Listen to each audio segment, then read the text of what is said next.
This is GM Word of the Week, and I'm Fiddleback. Wool. As we mentioned last week, it's that time of the year again. Holiday time. And that means all of our favorite holiday traditions. And here at the Word of the Week offices, those mainly include arguing about whether Christmas is a humbug, and whether people who go around saying Merry Christmas should be boiled in their own pudding, and whether our producer is finally going to break down and steal Christmas and throw it off a mountain like he's been threatening all of these years. But apart from those, it also means that it's time for one of the most garish and obnoxious of holiday things to emerge from dusty closets. No, not Christmas decorations. We're talking about ugly Christmas sweaters. Or Christmas jumpers to our British listeners. If you're somehow unaware of what an ugly Christmas sweater is, it's a sweater. You know, a knitted top made of wool and or synthetic fibers. It is brightly colored, garish, usually featuring reds and greens, and occasionally light blues and whites. And they're decorated in a Christmas motif. Reindeers, elves, Christmas trees, Santa, snow, that kind of thing. And they're generally supposed to look handmade. Specifically, so the tradition goes, they are supposed to look like a Christmas sweater hand-knitted and proudly gifted by a fashion-unconscious grandparent. Except these days, they aren't hand-knitted at all. They probably never were. They're mostly store-bought. And they aren't worn grudgingly out of an obligation to not hurt an octogenarian gift-giver's feelings. They're worn, as the kids say, ironically. Now, we don't truck with that whole ironic enjoyment thing. We're too old for that. But we do have to discuss the ugly sweater phenomenon, mainly because according to a number of periodicals, including Time magazine, there's been a noticeable increase in ugly Christmas sweater sales and events. For example, since 2002, the entire city of Vancouver, British Columbia, Canada, holds an annual ugly sweater party. And the co-founders of the event, Jordan Birch and Chris Boyd, even trademarked the phrase ugly Christmas sweater. And as much as we want to make fun of the whole thing, we can't. Because the whole thing is a big charity event that supports the Make-A-Wish Foundation of Canada. Fair enough. Now, the ugly Christmas sweater thing is a recent phenomenon. But the Christmas sweater, it turns out, is a little older. Not much older, in historical terms. And to discuss the phenomenon in detail, we have to talk about something that may make a few people uncomfortable. And so, we have to include this brief disclaimer. We here at the Word of the Week consider ourselves to be amateur historians, pop culture historians, and we are dedicated to truth, accuracy, and intellectual honesty as much as any amateurs can be. And that means sometimes discussing things that are uncomfortable. We are aware that William Henry Cosby Jr., aka Bill Cosby, has recently been accused of some pretty heinous crimes, including sexual assault, and we neither forgive nor condone the crimes he has committed. But we cannot simply ignore his contribution to the American pop culture landscape of the 1980s. We start erasing things from our history, even our trivial history. We cannot understand our history. If we do not know where we came from, we cannot know ourselves. We apologize if this makes you uncomfortable. Young people wearing ugly sweaters today are likely doing so in an attempt to poke some fun at the fashion choices of their parents during their formative years. And that's because about 30 to 35 years ago, there was a huge surge in sweater wearing, especially Christmas sweater wearing. Difference? They weren't called ugly sweaters. But what's really funny is that surge repeated an earlier surge that had hit 30 years prior. It just amped it up to 11. In the United States in the 1950s, two things happened simultaneously to create a sudden market for Christmas sweaters. That is precisely when the first mass-produced Christmas sweaters were marketed under the name Jingle Bell sweaters. The first thing was, with the increased prosperity and focus on home and suburban life in the 1950s, Christmas was becoming a bigger, more commercial event.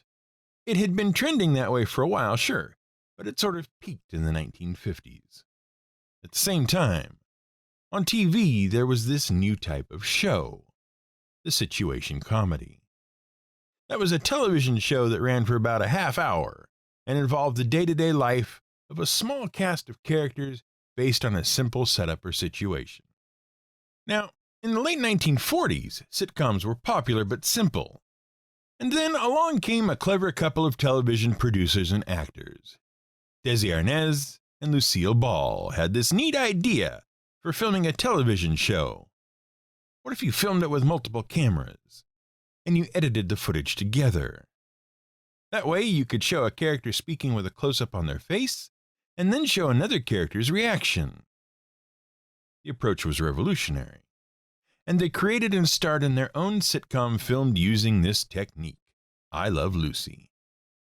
And that show pretty much created the sitcom genre that became hugely popular in the 50s. What does that have to do with sweaters? Well, one of the major themes in the 1950s was suburbanization. Families were moving out of the cities and into not quite urban, not quite rural communities. You know, houses, picket fences, a car in every garage, and a chicken in every pot. And with that came a new focus on the nuclear family. And so, the family sitcom took off. And for whatever reason, a sweater or button-down cardigan just became the trademark wear of the father figure in such shows. At least for casual home wear. And as people imitated the styles they saw on TV, mass-produced sweaters started to sell very well. And at Christmas time, so did the Jingle Bell sweater.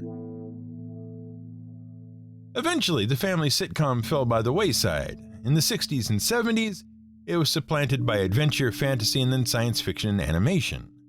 In some cases, these shows included loving, or not so loving, parodies of the older family sitcom.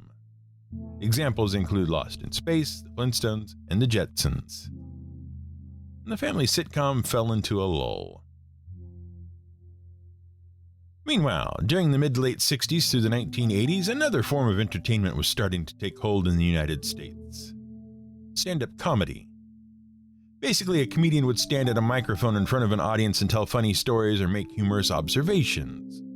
This was the heyday of some of the most renowned stand-up comedians of all time, and many forgotten ones. And one of the most popular of the day was William Henry Cosby Jr., Bill Cosby. Bill Cosby was born in Philadelphia, Pennsylvania in 1937 to William Cosby Sr., a Navy steward, and Anna Pearl. While he was a talented athlete in school, he was also a renowned goofball, a class clown. And that affected his grades badly. Despite being enrolled in private schools and college prep schools, his failure to take his school life seriously led him to flunk out. Failing to graduate high school, he enlisted in the Navy and worked as a hospital corpsman, where he ultimately ended up providing physical therapy for sailors and Marine corpsmen injured in the Korean War. Determined to turn his life around after leaving the Navy, he attained his GED and enrolled at Temple University on a track and field scholarship, where he studied physical education. To earn some extra money, he got a job tending bar at a Philadelphia club. His charm and good humor helped him earn sizable tips, and eventually, he tried his hand at stand-up comedy at the behest of some of his customers. Soon thereafter, he left Temple University to pursue stand-up comedy full-time.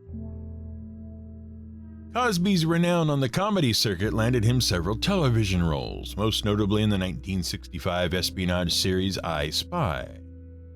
And as such, he was the first African American to have a starring role in a dramatic weekly television series. He then starred in shows like Fat Albert and the Cosby Kids and The Bill Cosby Show, both of which had excellent ratings. But these shows didn't quite do what he wanted them to do. He had always been a strong proponent of family-friendly comedy and family values, and he wanted more direct control. And so it was that in 1984, The Cosby Show aired. The Cosby Show was a progressive family situation comedy about an upper-middle-class African-American family. The father, Cliff Huxtable, played by Cosby, was a successful obstetrician and gynecologist. The mother, Claire, was an accomplished attorney. Together, they had to find ways to balance their careers, their relationship, and raising their 5 children. The show battered down popular stereotypes about African-American families on TV, showing them as wealthy, successful, in respected careers, and with mixed-race peer groups. Cosby retained a great deal of creative control. He wasn't just the star, he was a co-producer and a writer, and many of the scripts were based on his ideas. The show was remarkably popular, and it had 3 long-lasting effects on television in the 1980s beyond its progressiveness and focus on family values. First, it completely revived the family sitcom and paved the way for new shows, like Full House, to get made. While there were already some family sitcoms, like Family Ties, on the air, they weren't doing so well until The Cosby Show came along and gave the medium the shot in the arm it needed. Second, it basically laid the foundation for the genre of TV starring popular stand-up comedians in shows based on their stand-up comedy, so that things like Seinfeld and Home Improvement could come along. And third, it drastically increased sweater sales. We kid you not, Cliff Huxtable's trademark attire included garish, brightly colored sweaters and cardigans. And at Christmas time, they included the all-but-forgotten Jingle Bell sweater. Throughout the 80s, the sweater became very popular, more so than even in the 50s, and the Jingle Bell sweater became a hot commodity at Christmas time. And that's why so many kids remember their parents wearing ugly Christmas sweaters 35 years ago, because of Bill Cosby, Desi Arnaz, Lucille Ball, and the invention of television. But we digress. And do we digress? Because none of that is of any use in fantasy games, is it? Well, there is one aspect of the ugly Christmas sweater that goes back a lot longer. Not 30 years, more like 30,000 years ago, and maybe even longer. And that's the stuff that's used to make those ugly sweaters. Woven yarn, made of wool. Wool is one of the oldest things on earth you could make clothes out of, and it was one of the 2 most common things to make clothing out of in Europe throughout the Middle Ages. So it's exactly the sort of thing you'd expect a Dungeons & Dragons character to wear.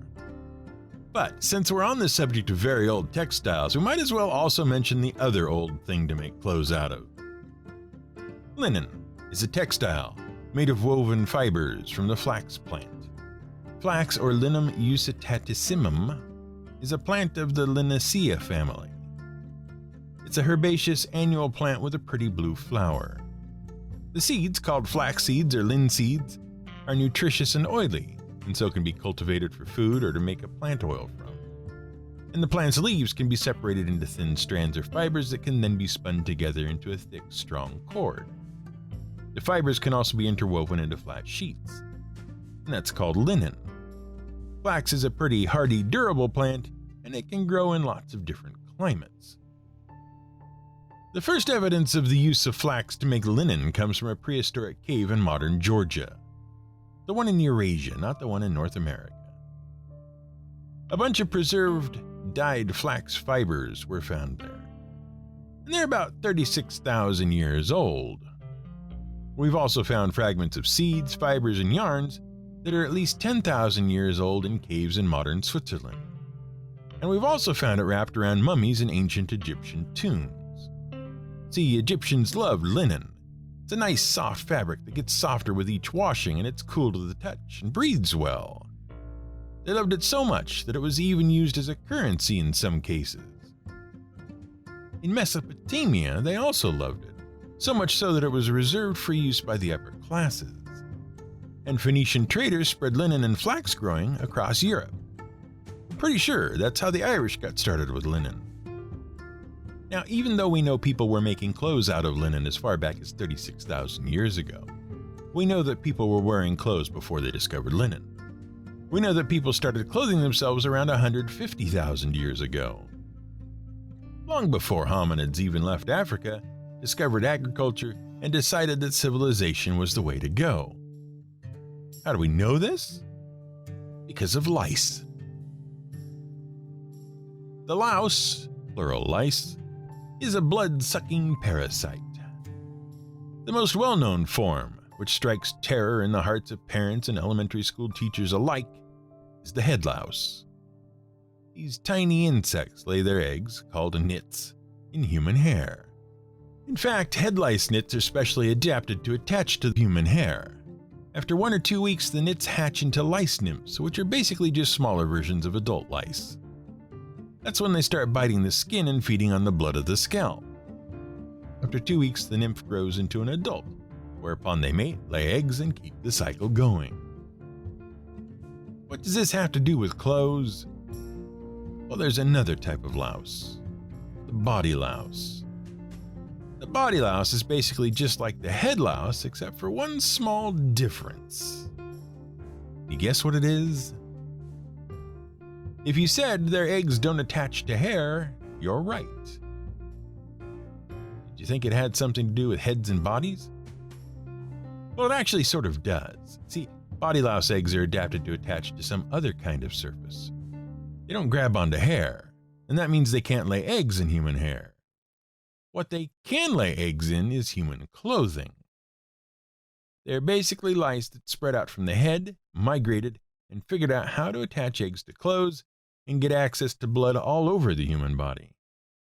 And if humans shared clothes, they could spread themselves farther and wider. Of course, for that to work, humans need to be wearing clothes. And using some very complex techniques involving genetic mapping and retroviral tracking, we have determined that body lice evolved from head lice about 100 to 150,000 years ago. And that means we know people were wearing clothing at least as far back as that. Now, the oldest clothes were made of natural materials simply tied together. Those included animal skins, furs, grasses, leaves, bones, and shells. And we know that people have been sewing these things together for 50,000 years. We found evidence of sewn hides and needles made out of animal bone. But that stuff doesn't count as textiles. The first real textile, as far as we know, is felt. Now, felt making is an old technology. We don't know precisely how old because, well, like all soft material, it doesn't preserve well in the fossil record. We don't know how it was invented because the oldest civilizations were using felt before they started writing stuff down, so the only written accounts are crazy legends. Like, for example, the Sumerians who claimed that their legendary warrior hero Urnamman of Lagash discovered it during his travels in a far-off land, or the Christian tales of how St. Clement or St. Christopher accidentally invented felt-soled sandals while fleeing from persecution. We found preserved felt caps from the Bronze Age, and we know ancient nomads made rugs and tents out of felt. Heck, there was even a workshop in Pompeii that made felt hats and gloves before that incident with the volcano ruined the market. Now, felt is a fabric made from pressing wool together. There are many ways to do it: wet felting, needle carroting, nuno-felting. They all basically work the same way. You take a bunch of wool, and you smush it together so that the individual wool fibers get all tangled up together, and then you flatten it out. This works because wool fibers are made of small scales of a protein called melanin. If the scales open up and spread out a bit, like a lizard puffing itself up, they can get all snared up together. All of the various felting techniques involve using water or barbed needles or whatever to get those scales to open up and snarl together. Now, felt is all well and good, but as you can imagine, it makes for some pretty rough wear and itchy clothes, and it isn't very durable. But it worked. It wasn't until much later on that people discovered cording or spinning. That is to say, stretching out the individual fibers and then twisting them all together into string. And then you could interweave 2 long strings, interlacing them at right angles to make a nice, durable textile. The actual fabric doesn't matter. You could do that with flax. That's exactly how the first linens were made. And you could do it with wool. Of course, you needed wool. Now, we think of wool as coming from sheep. But in truth, wool is basically just animal hair. You can get wool from sheep or goats or camels or oxen or bison or pretty much any animal with hair. In fact, different types of wool come from different animals. Cashmere and mohair are wools made from goat hair. Angora is rabbit wool. The first wools were probably salvaged from the skins of hunted animals. which is how people were making felt so many thousands of years ago. But textiles like linen and wool really took off with the development of two important technologies. First, there was agriculture. That let us grow all the flax we wanted and harvest the seeds and fibers. Second, there was animal domestication. In point of fact, sheep were probably one of the very first animals humans ever domesticated. Well, okay, they didn't technically domesticate the sheep. Around 11,000 BCE in Mesopotamia, there was this animal called the mouflon, or Ovis orientalis. That name means sheep of the east, in case you were wondering. Well, the animal was probably called a muffro or a muffra, depending on whether it was a boy mouflon or a girl mouflon. But the 18th century French naturalist Buffon recorded it as mouflon. Possibly so it could rhyme with his name, though we doubt it. They were rugged, hairy, horned animals, quite sure-footed. They proved easy to domesticate, and they could survive just about anywhere. And they were good eating. Oh, and the females made lots of milk, which was good drinking. So herds of them became popular among both nomads and early agrarians. But then, someone also figured out that you could shave their hair off and make felt or cord, yarn, and wool from them. And the hair would grow back. And that was very convenient, especially if you lived in a place where you couldn't grow linen. And so people started to breed the hairiest, wooliest mouflons they could. And around about 6,000 years ago, the first examples of the modern woolly sheep, or Ovis aries, started to appear. And because of their docility, ease with which they reproduced, their hardiness, and the value of their meat, milk, and wool, sheep became pretty much the killer app of domestication. In 50 CE, the Romans spread sheep to the British Isles and across Europe. They even established a huge wool shearing facility in Winchester, England. And by 1000 CE, England, along with Spain, would be making huge amounts of money from the wool trade. By the 17th century, one of the richest of Spain's merchant families, the Mesta, would corner the market on wool. And you know where the story goes from here.